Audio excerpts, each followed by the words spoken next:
పార్టీలకి ఇప్పుడు hot and favourite seat అయిపోయింది పులివెందుల జడ్పీటీసీ ఎన్నిక. ఒక రకంగా రేపు 12వ తేదీన జరగబోతుంది.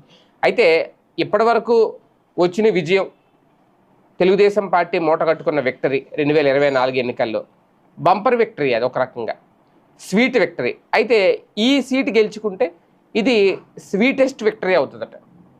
ఇప్పుడు తెలుగుదేశం పార్టీ అలాగే చంద్రబాబు నాయుడు గారు కోరుకునేది ఏంటి అంటే, ఇది అసలైన విజయం. ఇప్పుడు గనక గెలవగలిగితే, ఈ ఉప ఎన్నికలో విజయం సాధించగలిగితే, పులివెందుల జడ్పీటీసీని కైవసం చేసుకోగలిగితే ఇది అసలైన విజయం. దీన్నైతే ఎట్టి పరిస్థితుల్లో వదులుకోకూడదు అనే ఉద్దేశంతో ఉంది. అందుకే రెండు వైపులా కూడా సర్వశక్తులు అయితే ఒడ్డుతున్నారు. 2024 ఎన్నికల్లో టీడీపీ తన మొత్తం రాజకీయ చరిత్రలో ఎన్నడూ లేని విధంగా అద్భుతాలను అయితే సృష్టించింది. 144 సీట్లకు టీడీపీ పోటీ చేస్తే 9 సీట్లు మాత్రమే కోల్పోయి మిగిలిన అన్నింటినీ గెలుచుకుంది. ఆ విధంగా స్వీట్ విక్టరీగా